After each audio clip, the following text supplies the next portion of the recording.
like, you know. Okay. Hi, I'm Rochelle, and welcome to another day of Escaping a Living Hell.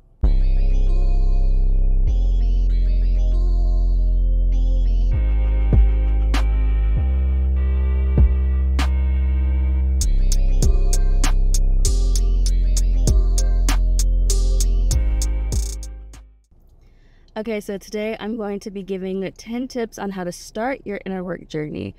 By no means am I finished with my inner work journey. Inner work is never really completed. There's always something new, but things do get better. And so I'm not necessarily at the start of my inner work journey. I'm at the start of a full dive into my inner work journey.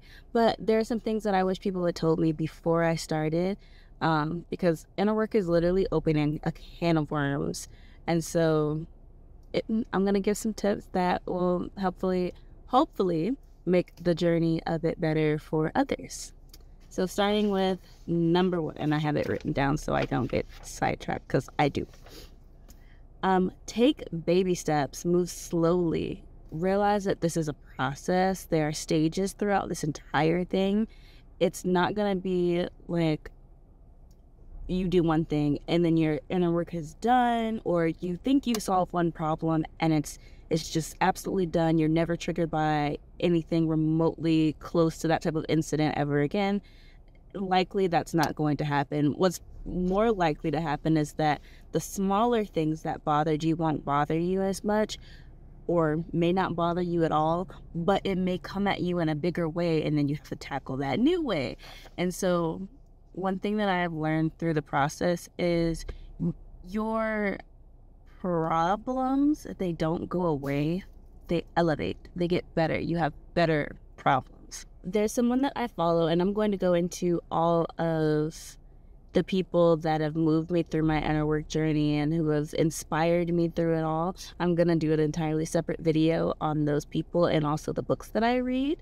But one person says, the slower you move through your inner work, the faster you go.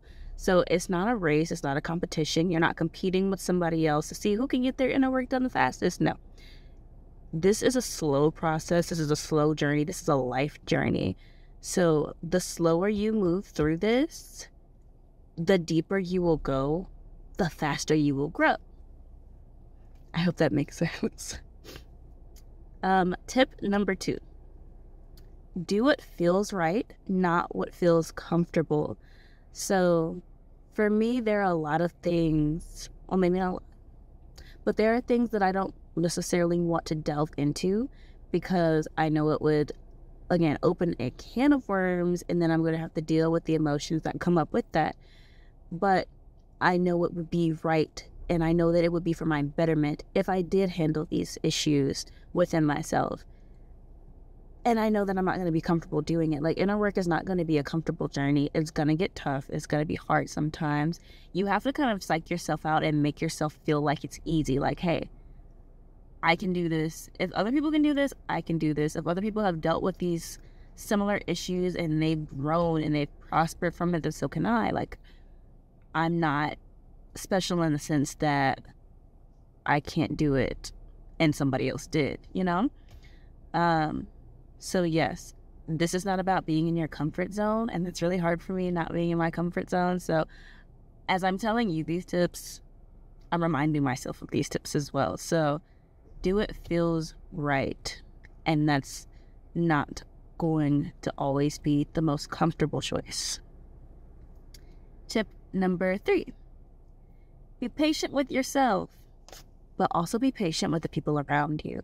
When you're doing inner work, you're changing. The things that you may have done in the past with your friends, it might not even appeal to you anymore. And they may think that you're switching up on them and that you're an entirely different person. Well, you are an entirely different person. You are not the same person that was dealing with the brokenness and the pain and things like that you were dealing with before you started this inner work journey. So yes, people may take offense to your growth, but if they're supposed to be in your life, then they'll come around. So be patient with people. And then other times they're not supposed to come back around, and that's also okay. So you may also lose people in this journey, but you have to be okay with that. And it does hurt. I'm not saying that it's really easy to just say, okay, bye. But if it's necessary to your growth and to your betterment and becoming the best version of you, then in the long run, that pain is very minuscule, you know? So, but also be patient with yourself. And that's something that I have to continuously remind myself, because I like to be boom, boom, boom. Like, I like to work fast and I like to get it done. I'm very, So, inner work is kind of something that is like, it nags at me and it pulls at me, because it's not something that I can get done very quickly. And it's not going to be something that anybody can get done very quickly. So you have to be patient. Journey of patience with others and with yourself. Do not beat yourself up if you think you're completely over something, that situation comes back around and you're triggered by it again. Don't beat yourself up about it. Just dig deep into it again and see like, okay, well, why is this triggering me now? Because what I have found, like, something that triggered you in one way before can trigger you in an entirely different way for an entirely different reason that now you have to uncover. It's like layers. Like, you have to go through the layers, and that can be rough, and that takes time. Tip number 4 is to set a goal. I guess instead of saying set a goal, have a want, have a desire. Know what it is that you want from this journey, because you don't want to go in here blindly and not know what it is that you need to work on, not know what it is that you're doing this for. Like, I know that I want to be in my dream body. I want to, like, be completely unbothered and just living my best life, okay? If you don't know what you want, how are you going to do this work, you know? Tip number 5, do not compare yourself to others. And that is another one that I'm literally telling myself. Do not compare yourself to others. The saying that comparison is the thief of joy. It's true. Don't compare yourself. Now, what I do now is that I have inspirations. So have inspirations. Have people that you can look up to that are living the life that you want, and see like what they're doing to obtain that life. Like, have that inspiration, but don't compare yourself to them, because they've likely been on this journey so much longer than you have. So comparison, we're leaving her behind. Inspiration, yes. Okay. And it stresses you out. Comparison stresses you out, because it's like, why am I not here yet? I'm doing all of the things that this person is doing, that they show that they're doing or may have done, and I'm not there yet. It's just going to stress you out. It's going to make you feel like you're not growing when you are, and you're taking great leaps and bounds. So no comparing. And that's a difficult thing to do. I feel like we're naturally hardwired to compare, but it's not serving us in the long run. Tip number 6, read books, follow content, and do your research. Again, I said earlier that I'm going to do an entirely separate video of the books that I've read throughout my inner work journey, but read books that are going to help propel you moving forward. Education. Education doesn't stop in school. It doesn't stop in college. And to be quite honest, I enjoy this type of education a whole lot more, because I'm learning about something that's really going to benefit me in my life more than anything that I've learned in college. Look at content above where you may be, because that's going to help you. Do your research. There are a lot of things, there are a lot of modems of healing and things out there, and they might not all be for you. So just research them. Research the different types of breath work, meditation, research the different books, research the different healing modems.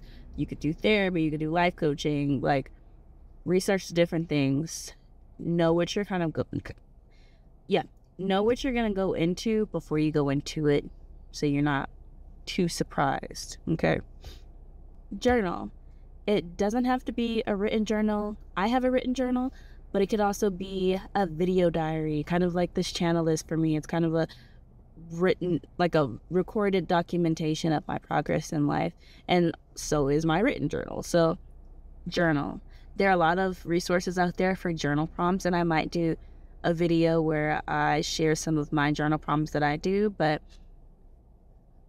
journal is very helpful. And it's very helpful that when you progress in this journey, when you look back and you say, oh, this is where I was, and now look how far I've come. Like, comparing yourself to other people is not going to do that for you, but comparing yourself to your old self is very gratifying. Tip number 8 is to seek support.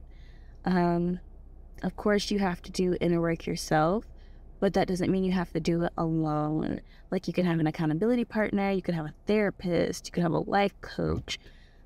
There are a lot of resources out there. You can go to an entire online community and have a lot of like-minded people there willing to support you.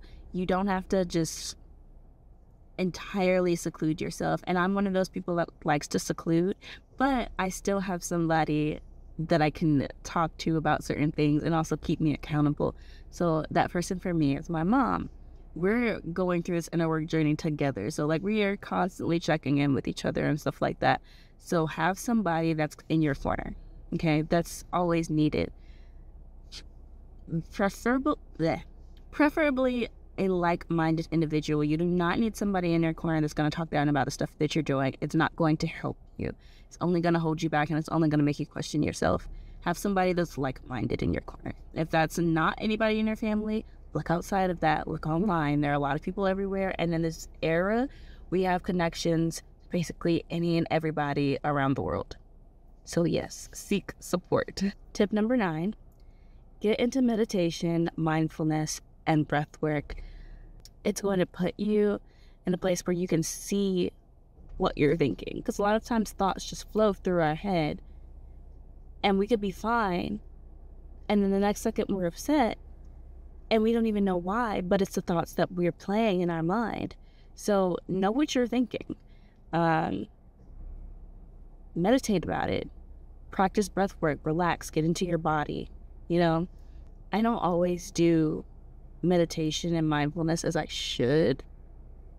And I know if I did it, it would definitely propel me forward, because the times that I do it, it's so helpful. It helps me to relax. It helps me to relieve some of the anxiety that I have.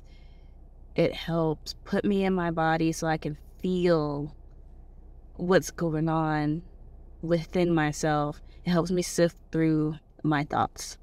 It helps me play correct thoughts in my mind, you know? So get into mindfulness, whether that's 5 minutes a day, 3 minutes a day.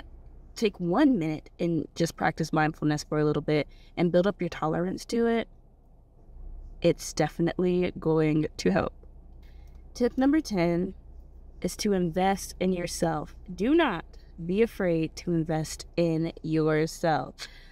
This, for me, was a step of inner work in and of itself, because especially as Black women, we have to take care of everything and everyone else around us, and then we get put on the back burner. No, especially not in an inner work journey. How the heck are you supposed to take care of other people and you're in shambles? It doesn't work that way. You have to take the time, you have to take the money, and you have to invest in your growth. Like, you just have to do it, and we can't expect other people to do it for us. We have to do it for ourselves. There's so many ways that you can do it, but we have to stop putting ourselves on the back burner, and we have got to start putting ourselves first. If no one else, because no one else is guaranteed to do that. We have to do it for ourselves. And that's not saying screw everybody else, unless like you're a people pleaser, and sometimes you might have to say screw everybody else just to get into the habit of saying no. You might just have to take the extreme to get a normal result. That's understandable. I kind of have to do that sometimes myself. But yeah, no one else is guaranteed to put you first. It's not anyone's job to put you first, not on your own. So put yourself first. Invest in yourself. For me, investing in myself leaps and bounds, leaps and freaking bounds. It was such a tough thing to invest in myself. And especially, and you learn in certain areas you're willing to invest in yourself, and in other areas you're not. So like for me, I went to go do the facials. I went to the nail salon, even though that wasn't something that I was consistently doing before I got a job, and that wasn't even something I thought about doing. I was doing it. But what was hard for me to invest in myself was to invest in fitness, because I saw it as a waste of time, because I had been in sports for a very long time and I was still on the heavier side. And it turns out it's not because I'm just incapable of losing weight. It's because I eat too freaking much, you know? But I had to take that step and invest in fitness. Another thing for me was health. I wasn't finna spend money on the freaking doctor. That's too much, because they charge in this medical industry. But I had to take the time and be like, listen, I need to make sure that I'm good. I need to make sure that I'm taken care of. So I'm going to invest and go into the doctor and, you know, just having a freaking regular checkup. That's it. That was hard for me. And that's probably not hard for I know that's not hard for everyone, but it was harder for me. So that was something that I had to invest in, and that led to inner growth. Okay, so if you want a video about my entire inner work journey and all the steps that I took leading up to where I am right now, I can do a video on that as well. But in the meantime, take these tips, apply take what applies to you, leave what doesn't. And yeah, I hope to see you all next time. And let us continue breaking through this life of a living. It's a freaking wasp outside.